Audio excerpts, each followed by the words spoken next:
It's January, and YouTube doesn't pay on January, so how about I review every single anime I watched in 2021 very quickly.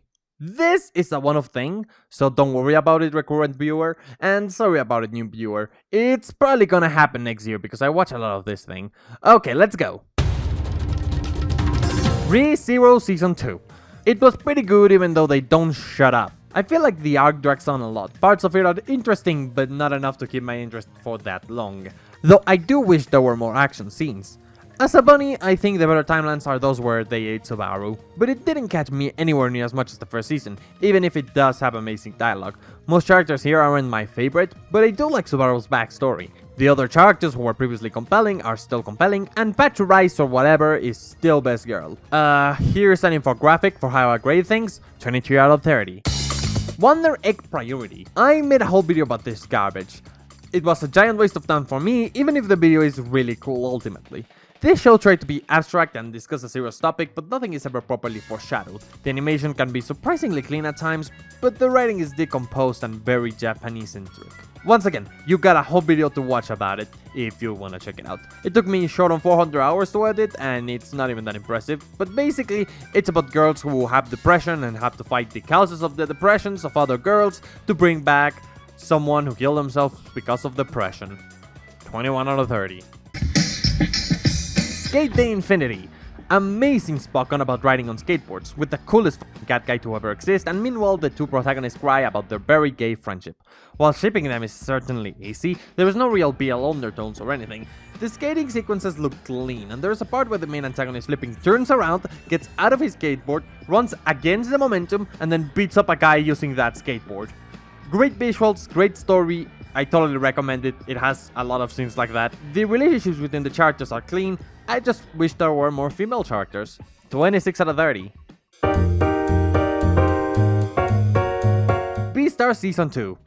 The first season of Beastars was sure on a masterpiece, and I'm sad to announce the second season flipping sucks. It deviates from the manga and removes almost all of the elements I enjoyed in season 1. The characters become nonsensical more often, and threats no longer feel like threats. Most of the fights become interrupted to talk it out where it doesn't make sense, and some plot developments are incredibly silly. The world building is still just as good though, and my brother still cannot accept that good world building is not queer coding. 21 out of 30. Kumo desu ga, Narika? They put two so's in the English title. Who wrote this? Me? It's an amazing show, even if it is an isekai, and it's only good for half of its runtime. A part of the series is said about this girl who reincarnates into a spider mob from some MMORPG, and she's forced to find clever ways to beat the game mechanics in order not to have crappy stats. It's really interesting and compelling, despite being mostly CG, it's still good enough. And the protagonist is a great packet of fun, with gaming references and interesting idol-like dialogue. The other half is just crappy-ass isekai with the most boring characters, and the animation is officially some of the worst I've ever seen. It's hard to rank this, cause it would be a 9 out of 10 with just Kumiko stuff, the spider girl, but the human stuff just bumps it to a 20 out of 30. Can you use bump to imply a downward? Jujutsu Kaisen finished this year, so I guess I'll tell you, it's garbage. Most of its praise is undeserved, and most of its plot is as generic as can be. Ryuji is a terrible guy with 2 pieces of trash. I got bored halfway through the series. Characters are introduced with the sole purpose of killing them, villains always escape, so there's no sense of progression. This is officially the most overrated anime I have ever seen. Maybe I've seen too much anime, but there's just nothing new about this. It's about a high school student who finds a secret organization that offends humans without their knowledge, so now they have to find the 6 to 18 MacGuffins in order to defeat the bad guy, cause they are never strong enough. I want to make it a point that a lot of the praise for this anime is its animation, which is just movement.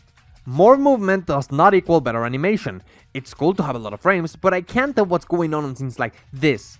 And then you can also see obvious upscalings, and they abuse slow motion so they have to draw less frames. There are just a lot of cut corners, and that's not to say it's a bad show. You're not stupid for liking it or anything. I just think that the things it does especially good are outbalanced by the things it does especially bad. 20 out of 30?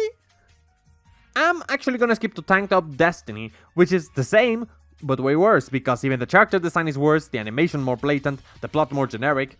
But hey, at least more people treat this one like they should. Like it's utter bull. 10 out of 30. I do enjoy Limis for pecs. Scissor 7 Season 3. Okay, I'm not gonna spoil anything.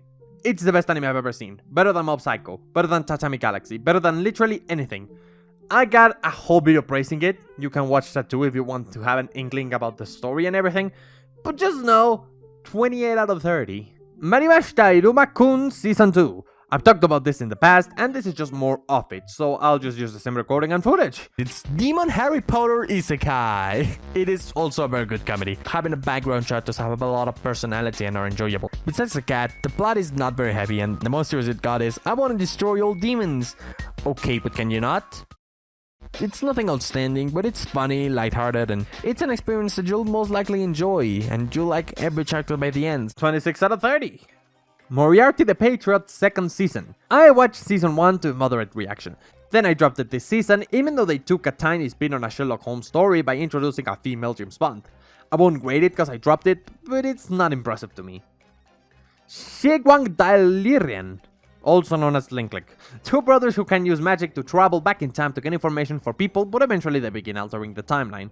Banger music, high quality animation, good characters. My only gripe with this series is its constant reliance on cliffhangers, which it has one for 10 out of its 11 episodes. Despite that, it's extremely solid and relatively complex.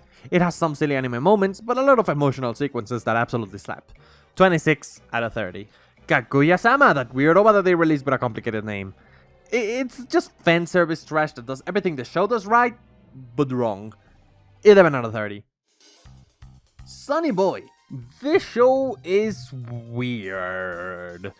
It's about a set of students who get sent to another world where there's worlds within worlds, and a lot of abstract crap, and a lot of interesting crap. Some episodes of the series were terrible, while some others were amazing. For example, the final episode has a sequence that rivals Masaki Yuasa, and it single-handedly improved my perspective on the series. It also has great characters, some with better progressions. It closes most of its plot points, even if briefly, and it's just generally a great abstract experience. It's just that abstractness that turns me away. It's one of those situations where they overestimate the audience. There's a sweet balance that has to be achieved for shows like this one, and this one gets stuck halfway there. For every time something is done amazingly, something is done terribly. There's an episode with PowerPoint visuals and a boring narration over it. Then there's episodes with some of the most unique visuals I've ever seen over Sonny Boy Rhapsody, which flipping slaps back better narration that you probably won't see anytime soon in another anime. 24 out of 30, it's hard to really be sure about this one. Gummy Box and Tokuro Maid. I said that much more perfectly than I anticipated. 3D animated show about a maid with big gun conquerors, who falls in love with some important guy in the 20th century. But it turns out this guy is a child who can touch any living things without killing them, so it's very slow, it has some bad pacing, there's this bird guy who is amazing, I always like the bird guys in shows. Well, there's a bit of funny comedy and some emotional moments, it is generally very standard. 19 out of 30. Shirosune no Aqua Drop, also known as the Aqua Drop on White Sand. Also known as two girls meet in the ruins of a damaged dream, which is like much better. An ex-idol lives her dream of being an idol to become an attendant in an aquarium. Then she meets this other girl who loves sea animals and they become friends. No Yuri, which makes me happy. The visuals are very good for a slice of life show, especially the sea creatures, but there's too many characters and a few paranormal events that are never relevant to anything and never explained. There's a problem with having too many characters, and while Kukuru's struggle gets very relatable, that's the main character by the way, it didn't really grab me for doing anything special. 21 out of 30. I recommend it if you like something chill. Nighthead 2041, here we're in 2022 and I'm losing my brain. Imagine when I get to 2041 if I do get there. I forgot I watched this one. Well, the CG animation is impressive and some of the best I've seen in anime. The plot is nothing but lackluster. It's an amalgamation of other sci-fi shows you've seen. Some Akira, some Psycho Pass, a little bit of 1984. The rules of the universe are stupid. So it's about this set of psychic brothers that live in a world where all of fiction is prohibited because they want to hide the existence of psychics in the world. Which makes no sense. Wouldn't it be easy to just prohibit religious beliefs? You at least get to do, oh, that's an upcoming movie as an excuse for any possible leaks or images of that. And you can just shut up half of the doubters. Heck, even banning religion could be unnecessary. Like, they ban music, and I don't get why you would ever ban music and how that would help their situation of hiding psychics. The character design is okay. I see it gets flack on other people's reviews, but I don't get why. It's not the most mind-blowing, but it's certainly not bad either. So it's just kind of average, 22 out of 30. Comey can communicate. The Japanese name is just a pig now. It's about this girl with extreme social anxiety that makes indie game talking noises who wants to make 100 friends in a school full of creepy weirdos. Why is this studio making comedy anime while they pop the hell off with their animation?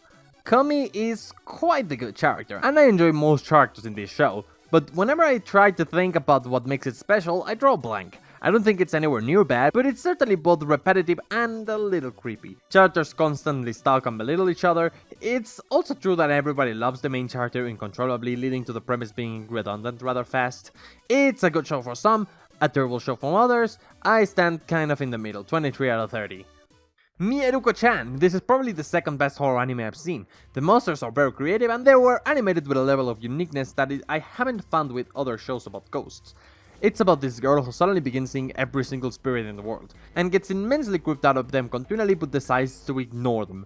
With a dash of a lot of ass, you end up getting a compelling horror show where the protagonist is always in immediate danger, even if there are scenes which are light in tone. I don't like the whole misunderstanding friendship thing that they have with the character, but for the rest of it, it is a direct recommendation for me. It's one of the most divided shows I've seen this year, which at least makes it unique. 24 out of 30. Blue Period. For such a standard premise and some strange pacing, this show delivers on point with what its main topics entails.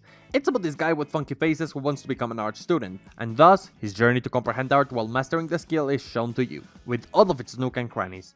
The first half of the show is too fast, glazing over a lot of stuff, but the second half is filled with compelling characters and a story that was clearly written by someone who knew what they were talking about. Every part of the nuance of working, doing what you love is here, and I constantly felt like I could relate with the characters, since we both want to build careers out of something that requires creativity and excelling from a huge group of people. There's even nudges to those frustrations related to skill levels. There's a second layer dedicated to character writing, which is, if nothing, excellent. The characters have challenges, personalities, and they all come true. However, I can't say the animation lives up to that writing. This is yet another show where I feel people crap on it too much. Every top My Anime List review contains some mention about the terrible animation and directing, but it's not really that bad. Jujutsu Kaisen does that same thing, but at 7 times more frames of bull. These reviews are probably all written by manga fans who were disappointed by the adaptation. And I completely understand that looking at the manga. They are probably right, so you pick and choose. Rating this just based on the anime, without any manga bias, 25 out of 30. Kimetsu no Yaiba Mugen Train the anime. Finally, I have taken the plunge and just read all of Kimetsu no Yaiba manga, which was pretty good. I just wish there was an anime-only arc where they give us the Snake Hashira's backstory at a better time and make a better job at setting up Upper Moon 6. Not gonna say why, cause of spoilers, but it really needs to fit in somewhere after the Swordsman Village arc. As for the Mugen Train anime, episode 1 is great because it gives you more time with Rengoku, but the rest of the 7 episodes just repurposing the movie. Don't get me wrong, the movie is fantastic, but this is just splitting it in parts and rebranding, which I find unforgivable. 15 out of 30, but the movie and episode alone would be a solid 24 out of 30. Sakugan. What at first seemed like an interesting anime ended up boring me through its crappy world building, so I dropped it. I wasn't really interested in it, and the plot development seemed rather silly, so it didn't convince me, no grade because I didn't finish it. It's about a father and a child duo who explore a post-apocalyptic world in a mecha if you're interested in that. Tesla Note!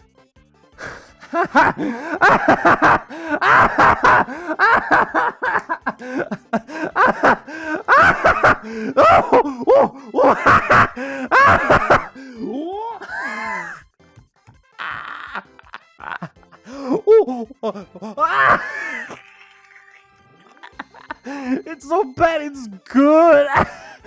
5 out of 30. It's here! Part 6, and there's no doubt of a new era scene. 0 out of 30. Now, it's strange, because it's the loosest I've seen Jojo being adapted so far, and yet it's still gonna be better than the manga, now that it's clean and better paced. No ranking cause I'm finished, but it's Jojo, so it's gonna be good. I also tried with that opening. Agretsuko Season 4. Guess who forgot to record this part?